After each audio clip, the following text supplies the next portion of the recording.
Olá, tudo bem? Aqui quem fala é o pastor Fernando e hoje estamos aqui com a segunda videoaula.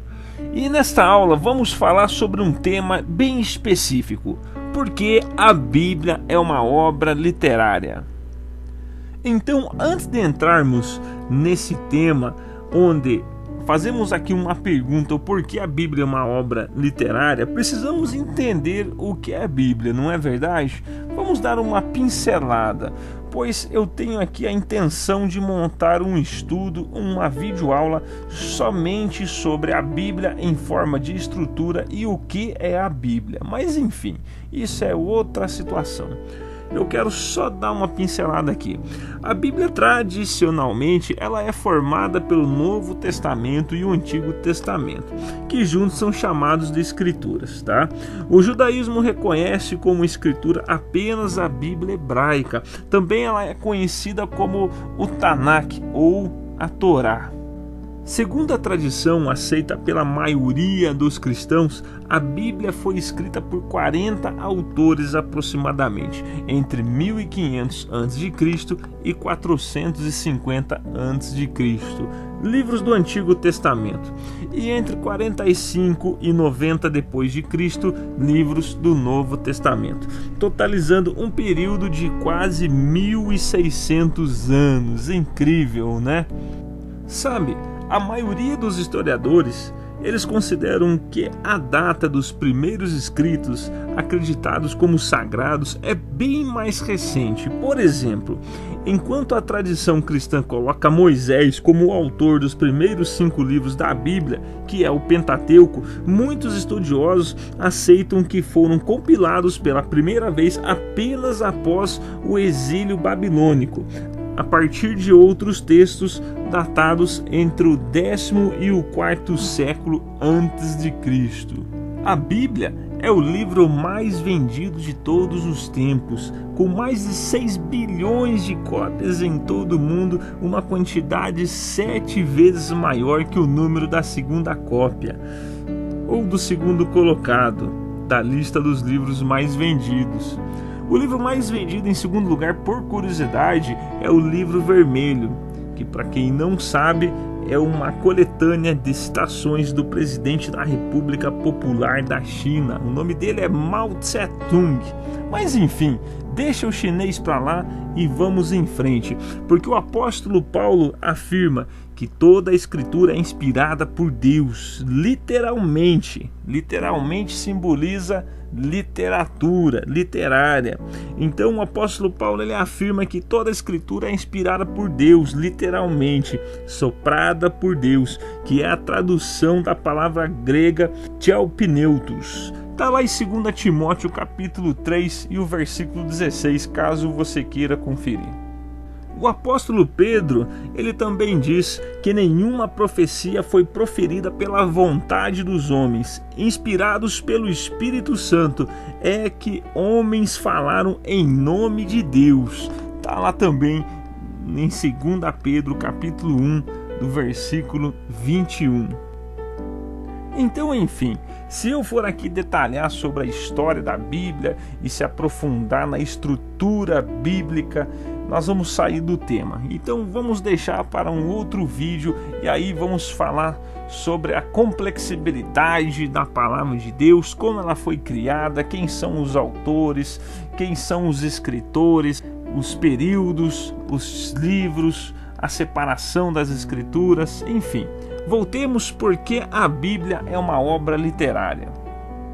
A pergunta é: por que um ser superior optaria em comunicar a sua vontade ao ser humano através da escrita? Pois é a única forma de comunicação que poderia ser utilizada pelo homem e preservada desde a antiguidade. Veja comigo em Abacuque capítulo 2, versículo 2. Também abra em 2 Timóteo capítulo 4 e versículo de número 13. Pegue sua Bíblia, pegue seu material de estudo, seu caderninho, lápis e caneta na mão e anote. Faça um estudo e se aprofunde nessa palavra. Vamos ler Abacuque capítulo 2, versículo 2. Então veja, eu vou ler aqui em duas versões, a primeira na Almeida revisada e corrigida e a segunda na NVI, nova versão internacional. Capítulo 2, versículo 2 de Abacuque. Então o Senhor me respondeu e disse: escreve a visão e toma-a bem legível sobre tábuas, para que a possa ler quem passa correndo. Agora veja na NVI. Então o Senhor respondeu: escreva claramente a visão em tabuinhas, para que se leia facilmente. O que eu acho interessante nesse versículo, nessa palavra, é que o Senhor ele diz que escreva claramente a palavra de Deus. Numa versão diz em tábuas e na outra em tabuinhas. Isso não importa, é nada mais que duas traduções diferentes uma da outra. Mas o importante é que a palavra diz também para que se leia facilmente. Então, a palavra de Deus precisa ser interpretada para que assim nós possamos discernir o que é certo e o que é errado. Outro ponto interessante que esse versículo fala sobre a literatura da Bíblia é que os dois versículos, em ambas as traduções, o Senhor respondeu e disse: escreva. Nas duas versões está assim: escreva. Escreva a visão, e a outra, escreva claramente a visão. Ambas as traduções, o Senhor nos manda escrever. Então eu creio, meu irmão, minha irmã, que isso tem que se tornar um hábito para mim e para você, escrever as visões do Senhor. Anote, escreva, e você vai entender que lá na frente, muitas das vezes, o profeta já falou, o pastor já pregou, você já sonhou, mas você já não se lembra mais do que o Senhor queria para a sua vida. Então a Bíblia, por isso a Bíblia é uma obra literária, por isso ela é uma escrita que vem de séculos em séculos e ela nunca se apaga. Ela está até hoje em nossa mão para que nós possamos entender a vontade de Deus para as nossas vidas. Faça o mesmo. Comece a escrever as revelações do Senhor na sua agenda ou num rascunho e coloque dentro da Bíblia. Porque lá na frente, daqui a alguns anos, talvez você já não se lembre mais daquele sonho e talvez você tenha anotado tudo lá atrás. E hoje você vai pegar aquele velho livrinho amarelo e vai começar a se lembrar das promessas do Senhor. E vai entender que até algumas delas já se cumpriram na sua vida. E você nem se lembra mais que foi uma promessa do Senhor. Você também vai ver outras escritas, se você é um escritor, se você é alguém que tem aí a vontade de escrever, se você gosta de escrever e anota tudo na igreja, o que o pastor fala, a palavra que foi lida na igreja, quem pregou, o horário, o dia que pregou, você vai ver que ali tem promessas em andamento para a sua vida. Então, a palavra do Senhor nos diz assim: o Senhor me respondeu e disse: escreva a visão e torne-a legível. Escreva bem, escreva facilmente e claramente, porque lá na frente você vai entender o que o Senhor tem para a sua vida. Vamos ler também 2 Timóteo capítulo 4, versículo 13. Abra comigo. Preste atenção nesse versículo. Aqui Paulo, ele está nas masmorras, pronto para ser executado. E ele escreve assim no versículo 13: quando você vier, traga a capa que deixei na casa de Carpo, em Troade, e os meus livros, especialmente os pergaminhos. Aqui, nessa passagem, Paulo diz: olha, traga os meus livros e traga também especialmente os pergaminhos, traga as escrituras, porque tudo isso é importante para mim. Então, mais uma vez aqui prova que a Bíblia sim é uma obra literária. Isso prova para mim e para você a importância da palavra de Deus.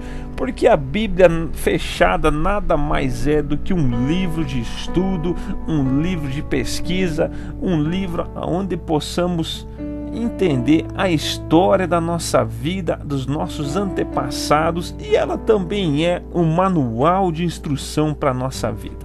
Mas com ela aberta em comunhão com o nosso Senhor Jesus Cristo, ela aberta e você a lendo com intimidade com o Senhor, ela passa a se tornar a boca de Deus para a sua vida. Então, nada melhor do que ter um relacionamento com o Senhor para que nós possamos não só ter um entendimento literário, mas também as revelações do Senhor. Isso é lindo, meu irmão. Quando eu e você temos uma comunhão com o Senhor Jesus Cristo, a Bíblia Sagrada, ela passa além de ser uma obra literária. Ela passa a ser a revelação de Deus para as nossas vidas. É onde o Senhor fala conosco, porque a palavra de Deus diz: buscai o Senhor em primeiro lugar e as demais coisas serão acrescentadas. E eu creio, meu irmão, minha irmã, quando buscamos o entendimento dentro da Escritura, a palavra de Deus também relata: conheceis a verdade e a verdade vos libertará. Então, ler a Bíblia significa ser livre. Ler a Bíblia significa ser uma pessoa cheia do Espírito Santo, ou pelo menos que esteja buscando, né? Não é verdade, meu irmão? Mas enfim, vamos dar andamento no estudo. Vamos buscar agora uma referência que nos fala do futuro, e nada mais justo do que falarmos do livro de Daniel, não é verdade? Então abra comigo no capítulo 8, aqui nesse versículo de número 26, Daniel relata que teve outra visão, que o Senhor deu outra visão ao Daniel. E diz assim: a visão das tardes e das manhãs que você recebeu é verdadeira. Sela, porém, a visão, pois refere-se ao futuro distante. Pois veja aqui que visão maravilhosa, que visão incrível que o Senhor deu a Daniel. Ele também pode dar a mim e a você. Para isso, basta termos um relacionamento com o Senhor. Aqui a palavra de Deus nos relata que Daniel teve a visão das tardes e das manhãs. E detalhe, ele diz assim, o Senhor diz assim: sela, porém, a visão, pois essa visão refere-se ao futuro distante. E que futuro é esse? Lembre-se, futuro sempre é o amanhã, o depois, e o depois, e o depois. Então lá atrás, quando foi escrito esse livro, hoje era o futuro. Hoje é presente, né? Hoje, agora é presente. É difícil entender, mas eu creio que com um discernimento em Deus você vai conseguir entender. Mas enfim, eu creio que você conseguiu entender. Se não conseguiu entender, você pode se sentir à vontade em perguntar. E nós vamos fazer de tudo para tirar suas dúvidas, ok? Vamos dar em frente a esse maravilhoso estudo.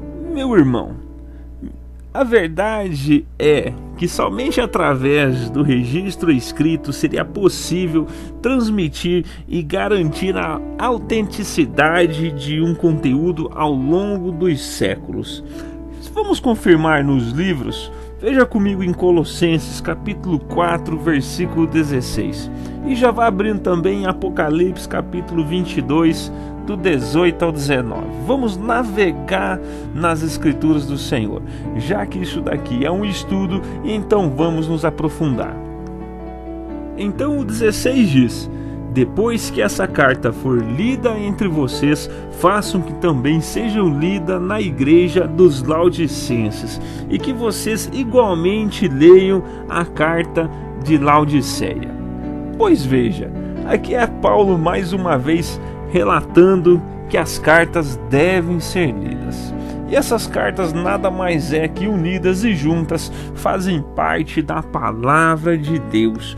Ele também nos relata aqui que devemos ler as cartas, ou seja, devemos ler a palavra de Deus e fazer igualmente ao que eles faziam naquela época. Leiam também nas outras igrejas, leiam também para suas famílias, leiam para os seus amigos, mostrem que a palavra de Deus é o único caminho para chegar até Deus, e aí sim tudo vai dar certo, não é verdade? Agora veja, em Apocalipse capítulo 22, versículo 18 em diante, olha que coisa dura, que palavra pesada que foi destinada a nós aqui. 18. Declara a todos os que ouvem as palavras da profecia deste livro, da Bíblia. Se alguém lhe acrescentar algo, Deus lhe acrescentará as pragas descritas nesse livro. É duro, né? Terrível, né? Imagine a gente estar recebendo as pragas de Deus, a justiça do Senhor. Então é bom que a gente não mexa nesse livro, não mexa nas escrituras, como outros autores vêm fazendo, né? Cantores vêm fazendo as suas próprias bíblias, a Bíblia do LGBT, há vários tipos de Bíblia que já estão sendo feitas e escritas de acordo com a visão do homem. E aqui a palavra é dura para essas pessoas. Veja o 19. Se alguém tirar alguma palavra desse livro da profecia, Deus tirará dele a sua parte na árvore da vida e na cidade santa, que são descritas nesse livro. Você já pensou, meu irmão, minha irmã, você perder a salvação por mexer nas escrituras? Você consegue entender porque a palavra de Deus sobreviveu até os dias de hoje? Pois veja, a Bíblia é o livro mais vendido em todo o mundo. A Bíblia é o livro mais lido em todo o mundo. A palavra de Deus permanece desde a antiguidade até os dias de hoje. Preste atenção, se alguém lhe acrescentar algo, Deus lhe acrescentará a justiça dele. Se alguém tirar alguma palavra desse livro da profecia, Deus tirará dele a sua parte da árvore da vida e da cidade prometida.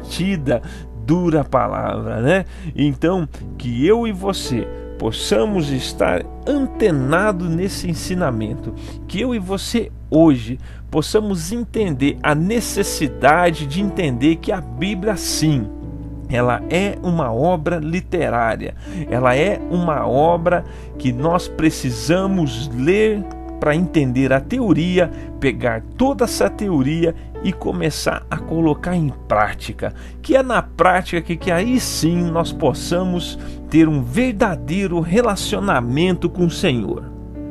Então agora eu quero lhe agradecer por ter me ouvido até aqui, lhe agradecer por ouvir toda essa teoria e sim colocar tudo em prática, que você possa ler mais e mais a Bíblia, que você possa escrever mais, possa fazer relatos das suas experiências com o Senhor, faça mais anotações, passe a tomar o costume de ter um devocional para anotar tudo e todas as revelações do Senhor para a sua vida, em nome de Jesus, amém?